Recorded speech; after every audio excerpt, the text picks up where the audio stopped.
Salam.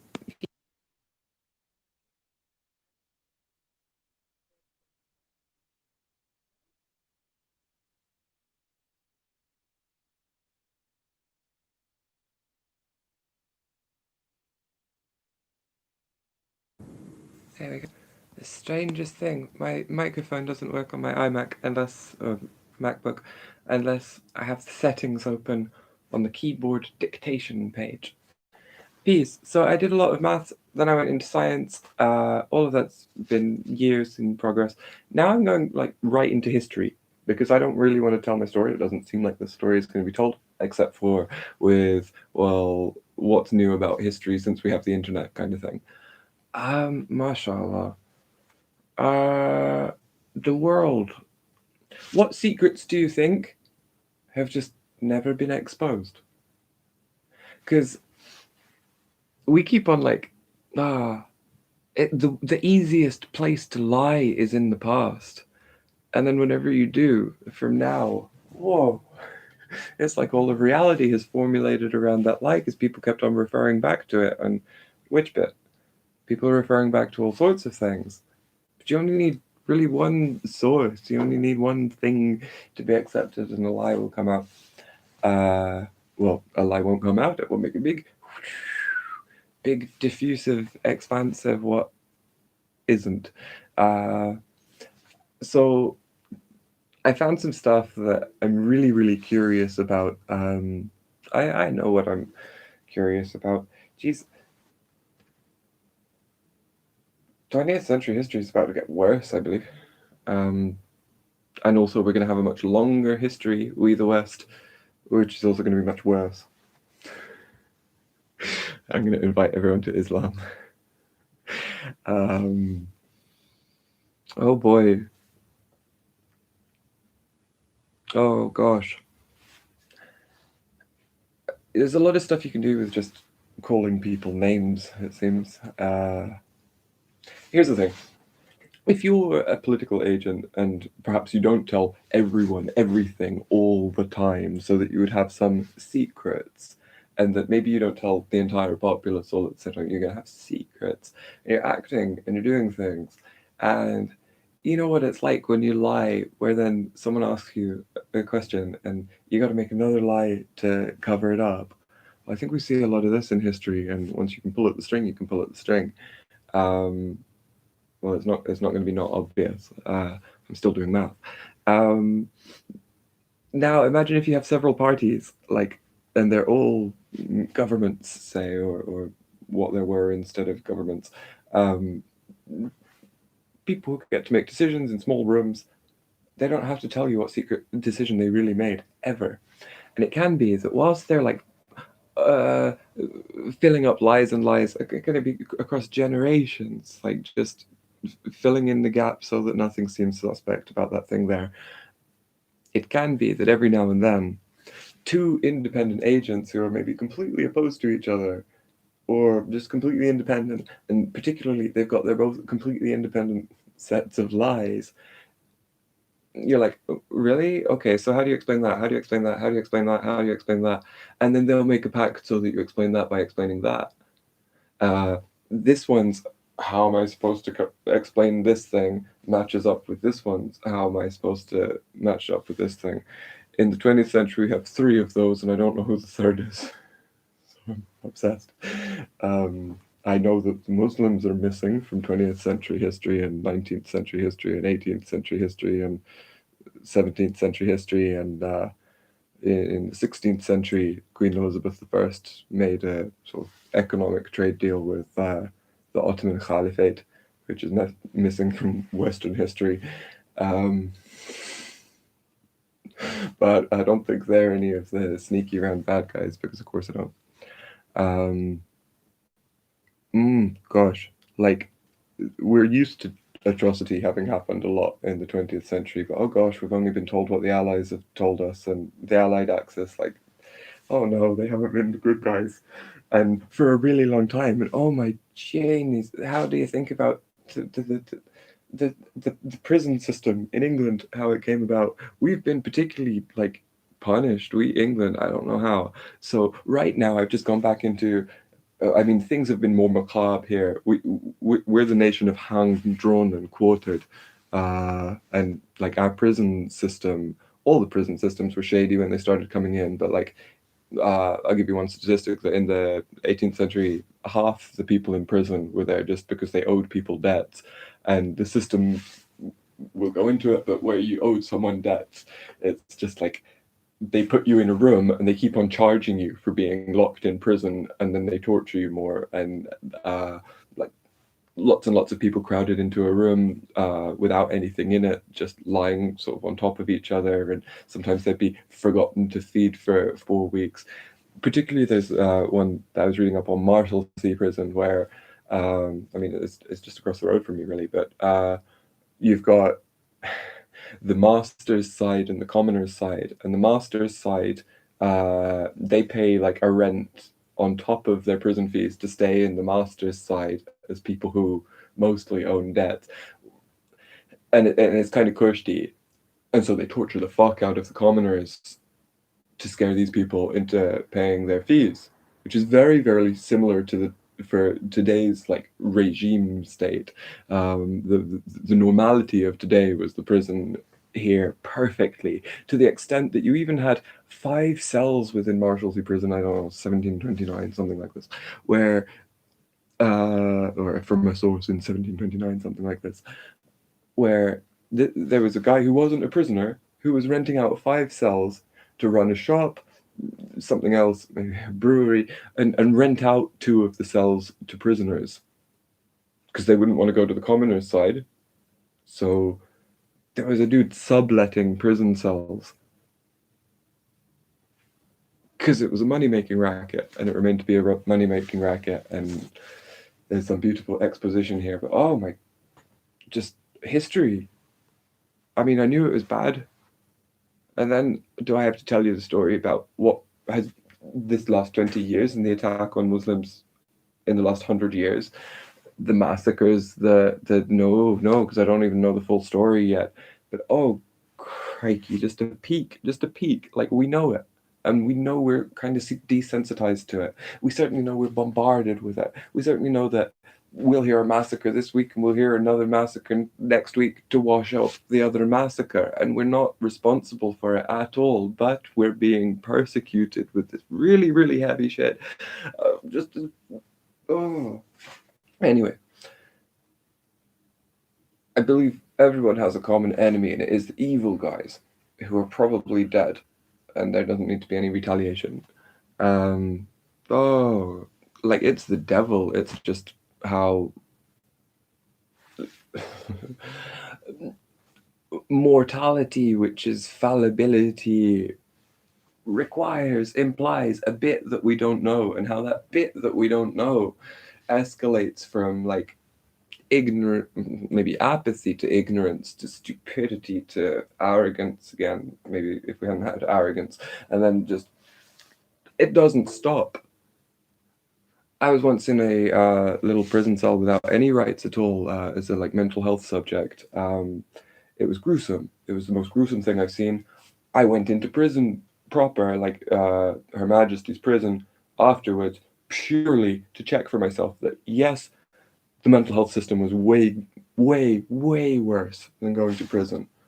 Indeed, it was. In the mental health prison, you had no rights at all. No rights at all. No rights at all. No one was watching. Oh, you had lowly, lowly prison guards who they weren't very literate, and like, oh gosh, it's the worst thing that's ever happened to me.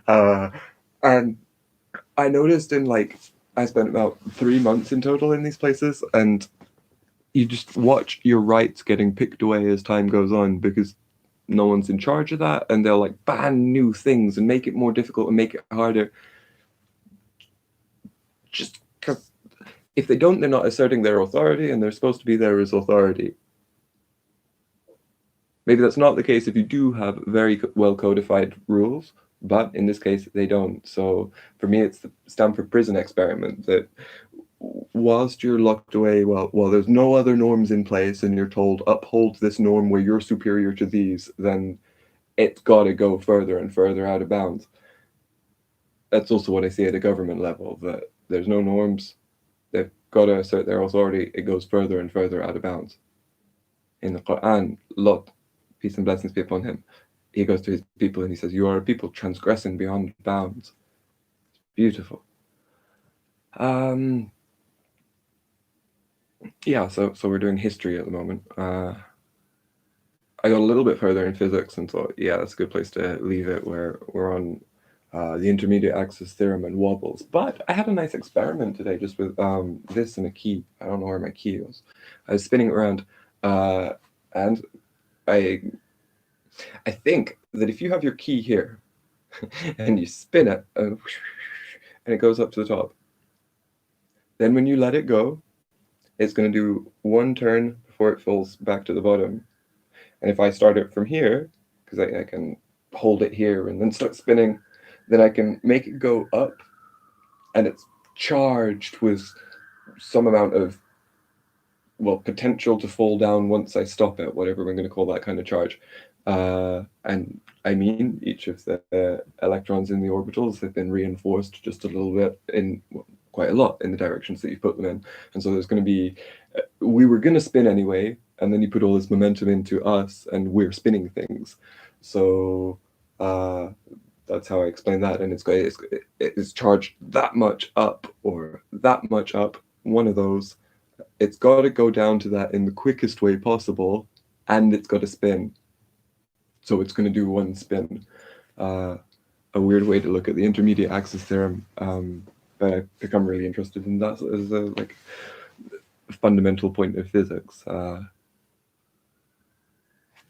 Easy way to explain the intermediate axis theorem if you haven't heard it. I don't know if I spoke about it in a recent video, but if you have a tennis racket and you throw it up in the air, if it's on the side where like the face is up, invariably you'll see it do a half turn in the case of a tennis racket, I think, along this axis. Even if you didn't flip it like that, it wants to do that. That's because it's made of spinning things. If you have a sphere, this is what we were doing. If you have a sphere and you put just a heavy bit anywhere on it, say if you were spinning the sphere in arbitrary directions, maybe to start with, some of the ways you can spin the sphere require this new heavy bit to travel all this way, whereas some of my fingers are filthy. Whereas some of the ways you can spin a sphere, they require the heavy bit to stay where it is, and relatively nothing has moved very far. I mean, the mass from this side of the heavy bit has to make it all the way around when you've got the spinning thing. Okay, now if I add two things, is the intermediate axis theorem. If I add two things to a sphere that's heavy, the most efficient way that it can possibly spin is to have the least amount. You only want one plane, because if you're doing more than one plane, you got to go further. So you can't spin on the axis of either of the things that was the mass, because they want to be spinning around a plane. Why? Because otherwise, to resolve both spins, you got to go around two planes, and that's definitely going to mean moving more mass around. So the very simple resolution of intermediate axis theorem is that you want to have everything as counterbalanced as possible and on the same plane. So if I can have a big sphere and two weights on it anywhere, then the way that is most efficient to spin that shape is going to be, if one thing was here and one thing was here, I always want to shoot an axis right down the middle, so that okay, I've got to send this big heavy bit all the way around, but it's the least, or it's the most counterbalanced everywhere, and you're only using one plane. You can always find a plane because you've got two objects, you can point them together and say that becomes the equator.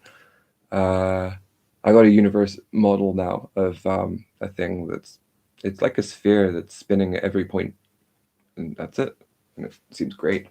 Add up to how they wobble, and I think I have all I want to be able to talk about light into matter. But I also became like a staunch Holocaust denier. So not that it didn't happen, but just all that narrative has Western lies written all over it. And amazing small details which kind of confirm, like, Did you know no Nazi Jew hating stuff happened until 1938, 5.5 years in. They didn't come to power on the platform of Jew hating, even though there was a lot of Jew hate there. And Adolf Hitler at peace, he was desperate to get power. He needed power. He wanted to get rid of Bolshevism, and he wanted to set up his new state that wasn't averse to culture, in his eyes. And there is a link to Jew hating from Adolf Hitler from Mein Kampf, but it's very rhetorical. There's one passage within 2-volume manifesto autobiography, which you're making yourself clear, and there's this like one page where he talks about Bolshevik Jewry, and it's very clear what he's doing, and he didn't return to it like 8 years later when he Mein Kampf 35 or 25. Yeah, 8 years later when he comes to power and blah blah blah. He didn't return to this tact, which is in Mein Kampf. After he gets into power, Mein Kampf becomes a bestseller, and he really fucked up with this. But he's not public enemy number one. He's trying to appeal to the people who hate Jews to get them to hate Bolshevism transparently. He says the Jews, they're national and they revile religion, and it's an economic threat. He has these very pointed, like articulate, these are the things I mean points, and they're against communism, and clearly communism. And then he's got a couple of fluffy, could be read either way, and he's trying to manipulate a reader who perhaps, if you came into it and you were maybe intelligent and savvy and had opinions about Bolshevism and weren't Jews, then you would see that this is about he's Bolshevism. But if you were one of the people that hated Jews, he wants you to go, yeah, at the Bolsheviks. Maybe there's a long plan. I'd love to see that there was a long plan, that he's trying to scoop the Jew hating into communism hating. There's a case for this, because I consider it a miracle that it takes so long for any Jew hating to happen. There's a couple of contentious laws that are used as like all the basis that we can see for the first 5.5 years. Like straight, you're not allowed to be a member of the Reich Party, the official people, if you're not a German. And I don't think it's not further defined at that point. Later on in 35, you're not a full citizen if you're not a Reich citizen. And yeah, that does start to mean separate things. You can't be married in 35, a German and a Jew. And up until 38, 5.5 years, that's all that happens. And this Nuremberg laws thing, you can't marry a German if you're a Jew and vice versa. That's effectively a Jewish law anyway. Like, that's how there are still Jews that, in a good way, that they don't throw themselves everywhere. So it's not the most oppressive law, it'd be like women have to wear scarves. I would find that way more oppressive. What do we need? 38.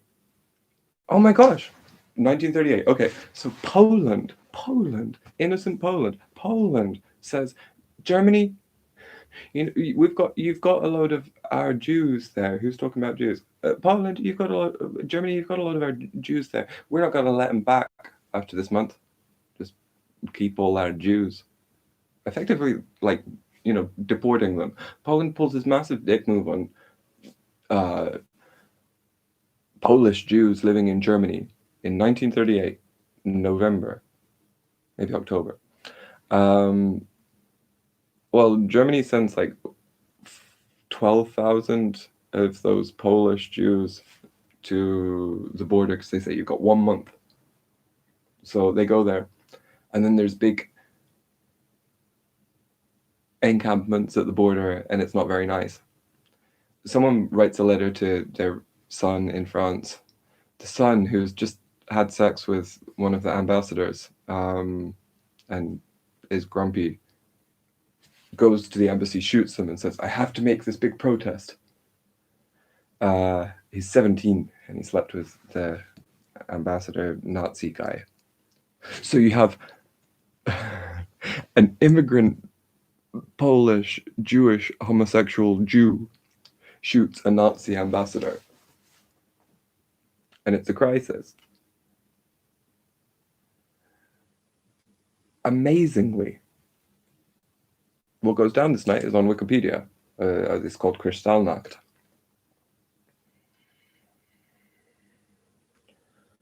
Amazingly, Hitler seems very clearly to have stuck up for the Jews here, and Himmler did. We don't know what Hitler said this night, but we know what Himmler said, and what Himmler definitely said, so definitely makes it that Hitler was on the don't go pogroming side. So what happens? We're in a country with a lot of anti-Semitism in it.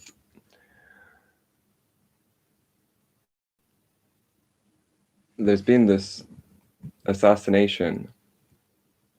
It's the night of that. And the assassination was directly from this thing called the Poland Action, where just seemingly out of the blue, Poland decides to be a dick to its Jews, or in Germany. I don't like any of these categories. I don't know any of these categories. This is just what's written down. So that night, there's I think a reunion of the Munich Putsch people. That they're celebrating that things have come to fruition, and then they get this emissary who comes in and says, "Guess what's just happened in Paris?"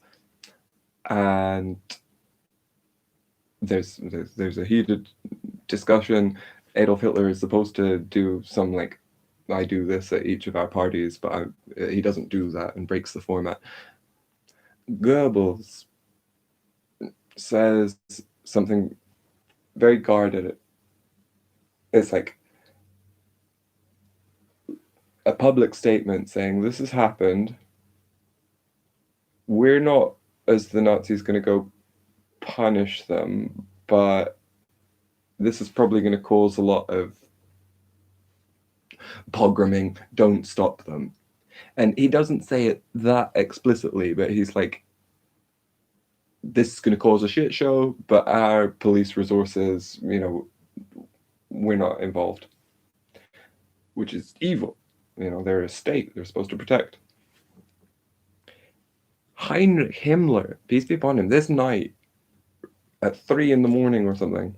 No, it was early. 1 in the morning, releases 1:20 in the morning, releases a message to all of the SS and the SA saying, "Protect foreigners, even Jews." You couldn't have made it more explicit. And the people who go pogroming, it seems, well, on the historical record, they are the Hitler Youth and the SA. This is very, very far from a thing from up top. Now, later on that night, there's this guy called Reinhard Müller, and he's really interesting because he wasn't a Nazi according to the other Nazis. And his first thing that he does, like his appearance into history, is this night where he sends at 3 in the morning a message completely, it seems, completely in opposition to his direct boss, Heinrich Himmler, who was the guy who went, "Yeah, Müller, he's a good guy. That he's really good at clerical stuff. He's hardworking." And Heinrich Himmler said of Goebbels' statement, which was the sort of "we don't care," and an aggressive "we don't care," but a veiled kind of aggressive "we don't care." But it's the type of thing that if you read it, you wouldn't be happy. If you were a Jew, you'd go, "Ooh, we need better than that." Himmler said, Goebbels' statement is megalomania. He was being stupid. Which couldn't be the case if Goebbels was agreeing with Hitler. Because Goebbels' statement is the first thing after the meeting. They talk, Goebbels comes away, says this very dodgy thing, and then Himmler says, no, that was stupid. Guys, protect foreigners even if they're Jews. In 1938, November 10th in the morning, 1938. And by the next morning, 247 synagogues are reported to have been destroyed. 7,500 businesses had their windows, businesses and homes had their windows busted in. 1,200 synagogues, prayer rooms, and cemeteries combined, which I can't get over. I know people are savages, but come on. Leave the cemeteries alone. Maybe there's idols in them or something, but not as a hate crime. Oh fuck. What? Oh yeah, and a couple of people apparently were killed. I'm not going to go into all why Reinhard Müller is interesting. Why is Reinhard Müller interesting? He was the person. Okay, so before the Nazis got into power, he was a member of the Bavarian Specialist Party, who particularly wanted, like, Bavaria to be its own thing, because traditionally it's been much more Catholic than the rest of Germany and has always had its kind of particular identity and accent. And he was part of the Bavarian, so the opposite of the Anschluss Party. And then when the Nazis got into power, this Reinhard Müller is asking his Bavarian Party leader use violence against them. So he's really anti-Nazi at the beginning. And then he starts working and he gets this reputation as an extremely hard-working person for the Nazi Party who is always happy to be on hand any time of the night, Saturday or Sunday, he's there. He's always going to work. He says that everyone should work as hard as they can for the Reich because it's just duty. But many people around him say that he's not a Nazi at all and write in their correspondence, he's not a Nazi idealist. He's a civil administrative person. And there would have been people of both kinds. What I'm seeing here, just in this detail, and obviously I think we're going back to East Anglia. What I'm seeing here is that there's two tiers in the Nazi Party that have this falling out basically on this night, and everything goes to shit. I don't think Hitler's in charge. Well, Hitler's not in charge from the moment, like, you can see that from the moment Goebbels ostensibly goes countermanding the Führer to his face by making this public statement that Himmler gets to say is stupid, then it can't be following the Führer. But everyone depends on everyone thinking that everyone thinks that Adolf Hitler is invulnerable and like the Führer, because everyone else's power, no matter what they want, is contingent on the Führer looking strong so that the party looks strong. I think absolutely. Given that the rise to power of the Nazi Party was not at all based on a platform of Jew hating, which to me is incredible, because that's the fact. And wow, like, that's an incredible democratic victory. That's I wrote it in my writings as the Uber Obama. That how happy were we that Obama was? Yeah, but the Nazi Party, there weren't two sides left anymore, and people all around the world were celebrating, kind of like Obama. So I see Hitler who's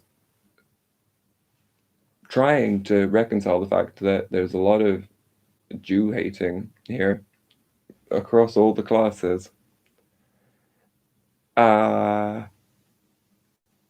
And he knows that that is a vulnerability, and it is the only vulnerability that the Nazi Party have, and also the foreign enemies know that there is a vulnerability, that the only way you can topple this sort of newly united German Reich type thing is to exacerbate its Jew hatingness. Whoever these Jews are, I'm not 100% sure. It's certain that Europe has a big history of calling people Jews and not knowing whom they're talking about because they just mean foreigner, and they mean foreigner in a very repulsive way. Uh, Yet again, there's no Muslims in the sort of common story, but there was Muslims in Europe at the time. There were a lot of Muslims, like the Lipka Tatars, who were just a common thing in Poland until they weren't. And you can go, well, maybe the Jews exterminated them too, but then why don't we hear about this in this case closed morality play? Because I mean, I was just reading up on them. The Lipka Tatars in Poland, they were there from like the 14th century. They were invited. They were really pleased with the guy who ran Poland, Slovenia, um, Viator. Yeah, peace be upon him. Yeah, it seemed pretty good. It seemed like a ideal. Some people came and there wasn't any problems, but they're basically all gone now. I mean, there's 15,000 left.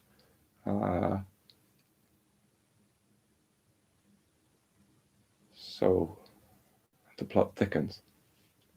Um, it's not like, okay, so in the Islamic world, we don't have the same history books. We don't have the same perspectives on history. And I say this as a person who's never really left England. I educated outside. Um, but I mean, we're not obliged to believe anything that anyone ever said. I feel like I have become a better Muslim since the last time I read up on this, and just more becomes enlightening. England, we've been naughty, and we basically never said so. We've been really naughty since Henry VIII. That was a naughty thing to do. You can't establish a Christian church on the premise that you want to get a divorce when Jesus said, "Divorce I do not forgive." You can't then claim all of the Catholic properties on that island as yours by force, which was the whole media and like just the society, the establishment, the monarchy type stuff at that point from about the 14th century is explicitly I mean, there was a peasants' revolt, and then the peasants were really attacked. They revolted for good reason. They were attacked for bad reason. The British monarchy took the side of the landowners against the poor decisively, and then King Henry VIII just escalates into arrogance.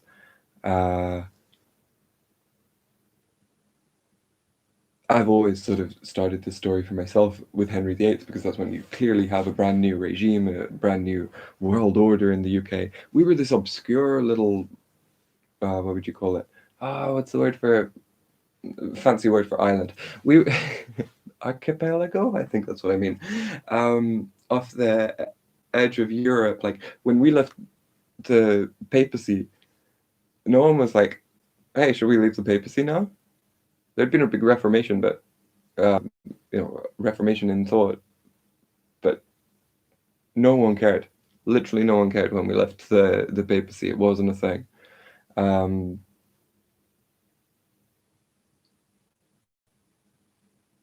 gosh! And now, just reading the history back, like there was nothing good about that. Very quickly, a guy writes a book that I'm really interested in, want to fit into this story. It was called An Anatomy of Abuses, and it's exactly what I've been plotting to write for a long time, but maybe I don't have to speak disparagingly about anything. Maybe I can write an anatomy of solutions or something. But this guy has done it for me. He's like, oh, they wear so many clothes and like different laces and they have too many parties and there's all these plays and uh, they just tax the poor constantly and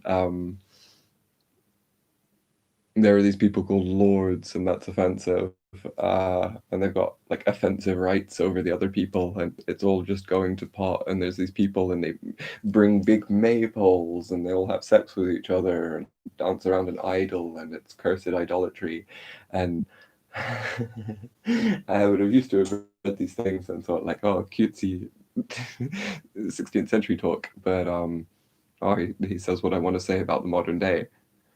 Uh,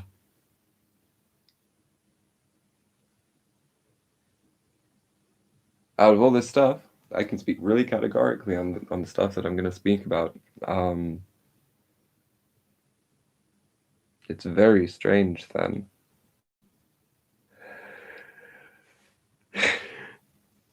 I can't be pro public homosexuality whatsoever. All of my ideas are completely independent. I haven't been around anyone. I used to be, and I'm not ashamed of the fact that I've had sex with all the different types of people and I've been all the genders. I've been more genders than you can think of. Um, I had sex with people with more genders than most people can think of, for sure. And like every continent. um, but I don't think homosexuality is a good societal influence. I think because okay, women don't cause any of the problem. Men cause the problems. Which men? Not all of them. A few. A few in closed rooms together. And I think that there's like natural need for affirmation from something that's different to you. Okay, so we all need affirmation, but what if we only get our affirmation from something? I think there's just a really dangerous scenario that can create something gruesome of two men whose like arrogance goes into hyperdrive. I don't mean every homosexual relationship ever, but I think you do have sexual agency, and that's an important choice to believe in, that you have control over, in fact, what you love. Um, I can choose to learn to love some kind of music, like that I've never heard before, or I hate it on the first go. I know I can like it later. I mean, same for absolutely everything. There's nothing you can't love. So I also don't think that God has ever put in scriptures explicitly like don't have sex with men if you're a man. Uh, I don't think we were ever like the general public. Some of them, the ones in the book, were supposed to follow the law. The ones who smashed up the Ten Commandments, they were supposed to follow the law of the people who smashed up the Ten Commandments. But I don't think it's implied that anyone else is. And I don't think that the Old Testament, we're supposed to read it, or the Torah, we're supposed to read it and think that we got to kill sorceresses. I think this was. There are some people following this law still, and I have a lot more respect for them than the homosexuals. Strange, amazing. I like flipped. um, if even to be able to have the right to have a different opinion to what the global culture says. Um, like my people are being really invaded, or people I care a lot more than the West are being invaded for a long time, and that's my imperative. And I think the resolution is separatism. I don't want to need to justify that we don't get invaded, and that's going to be separatism. uh, it's hard to express like how little a believing person judges another because we believe that God judges everyone. I can't know. I can't judge you. At the same time, we got to figure out right from wrong for ourselves, and where are we going to look in today's society? Um, Completely independently, I've come to this idea that because of cause and effect, I think actually homosexuality between men should be discouraged. Discouraged to the extent that, like, at least in public spaces, no. And I think that's the same for all sex, no public space sex. The more rights we can get and the gentler we can be to each other in public, the better. And if you live somewhere really posh, you don't see people like being very impolite in public. And once the poor unite, the rich are surrounded. I think that there are, I mean, the leaders, what are they doing at this moment? I think that they see the system is broken beyond repair and they're looting it until it falls over. I want everyone who's been complicit in the war efforts on the Muslim lands to be executed. Nope, that would involve entire populaces, but I mean in the decision-making programs, not the taxpayers. But the taxpayers have known. It's really awkward to mention, like, your taxes kill Muslims, and you've known for a very long time. And it's like, okay, you can be emasculated by your governments, but then stop paying them because that kills us. If your governments are out of control, you gotta sort it out. Because if we do it, we're terrorists. But that's not quite the case for me.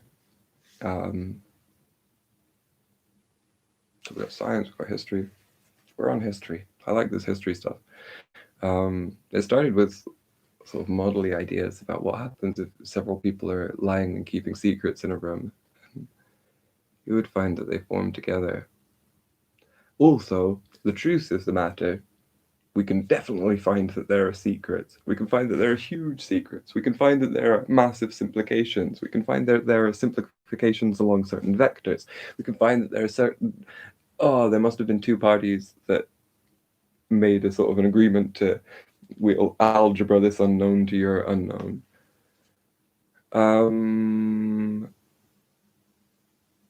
I don't imagine that that's ever really going to be able to, it's not going to be worth finding out what's the true story. There's going to be this range of things happened and this range of people did it, but none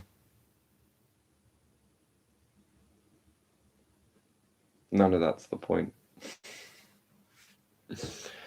The current political leaders don't have control over their armies, which is also awkward to mention. You know, they're all over that place you call the Middle East. It's just fucking stupid.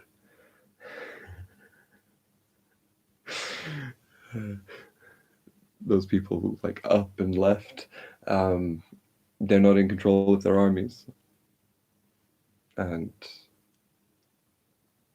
my military strategy to resolve that problem would not be to run over, I mean, I'm calling the shots here, my own shots and my own shots of speech. One way, and the way I would love to see, but the way I can never see, and the way I'm not endorsing, and the way I will never get to see, is what I call Operation Smack the Side of the TV. That you can't run around the Middle East trying to drive out all of these expensive armies, but you can slap the side of the TV on the like civilian populaces in the other direction and just make it so that the civilians turn their attention to their leaders and say, no, you've got to sort this out. And I think you'd see the armies fling back. They don't particularly want to be there, I'm sure. The ones who are, you know, the majority of them are kids. They wanted university educations, and this was the way that they could get it. In the case of the US, who is most... But fucking hell, I mean, even the UN isn't in control of, like, do you know New Zealand is in Iraq at the moment? Oh, they have been since 2004. Yeah, that's quite public. They did that for money. New Zealand, and everyone's like, "Wee, New Zealand, Canada." They've been in there with their guns and money making. And what's amazing is how, like, we just get to say, "Well, you tried." but there hasn't been any defeat, so please go home. And something about this is going to be so articulate and worth reading that Operation Slap the Side of the TV Box won't have to exist.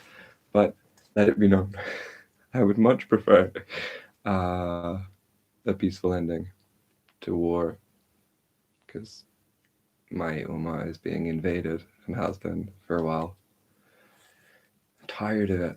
I'm tired of how pathetic the people around me are, how emasculated they are, how few opportunities they have, nor do they reach for them, what little ambition they have, how happy they are that their rights get further and further subsumed and trampled away because they have no idea of an alternative other than they are the state's bitch.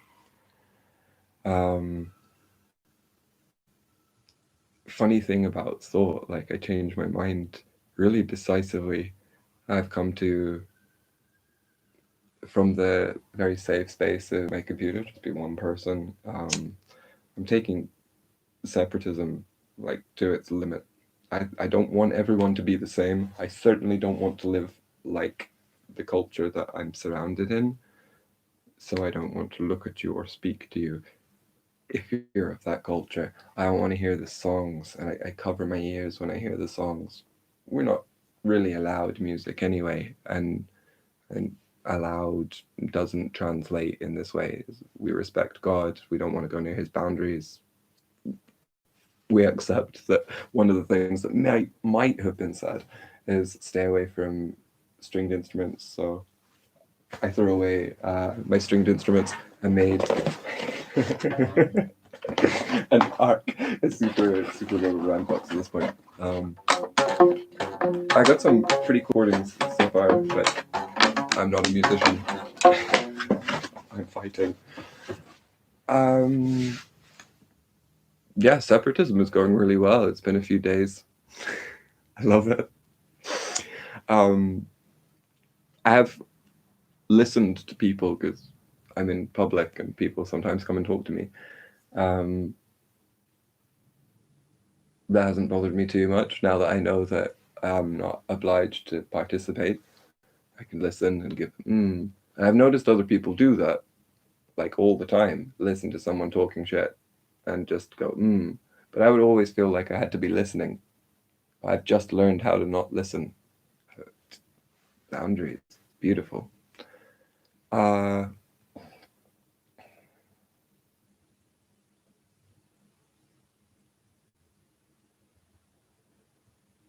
some good recordings, history, physics, math. I haven't gotten into theology. I did start writing something about a fatwa on drugs. I don't pull out the fatwas very much, or the fatawa.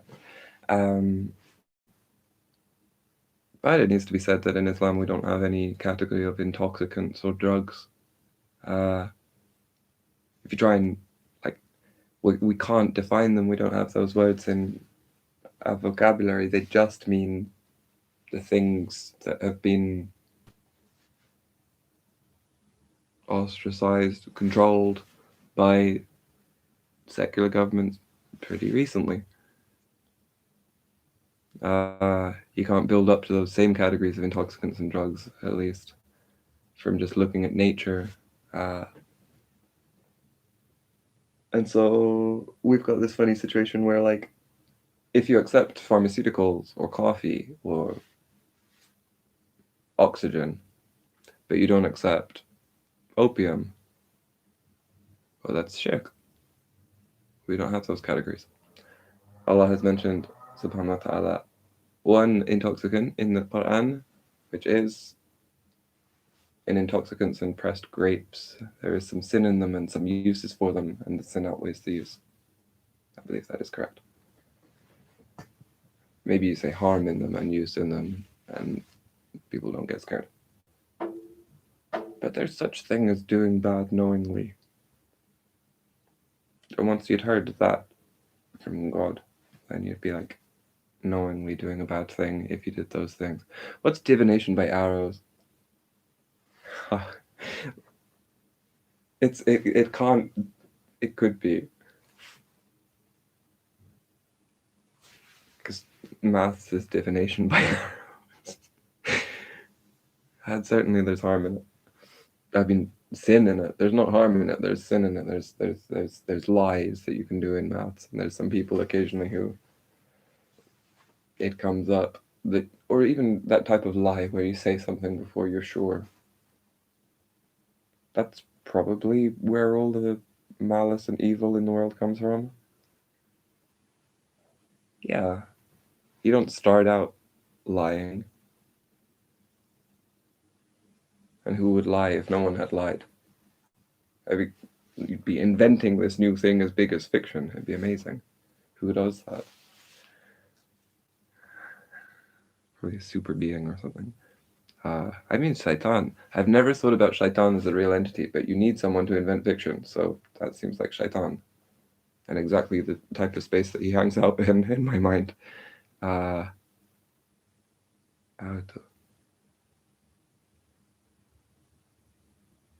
We did some voice recordings about it's not going to be difficult, that there's a trans feminine prophetess. It's really just a case of, like, I have to say the stuff I already know. I'm shy, and it's not going to be in any... By the time I do something really public, like, it'll just be all at once. Or not at all. I won't be the strangest artist I can imagine. Here's from the last few months my filled up books.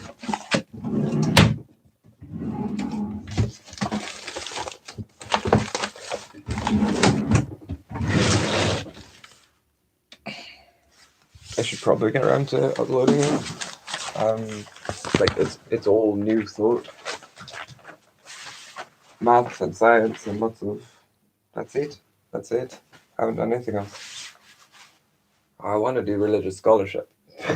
I got this plan that if I could explain my logic very well first, and just say, well, no, it's my intention. I don't want to speak without having proven my truthworthiness. Part of that is saying weird stuff like, I don't believe the West. Part of that is saying weird stuff like, I don't believe the West. And that's how I feel about Nazis and homosexuals. Okay, peace.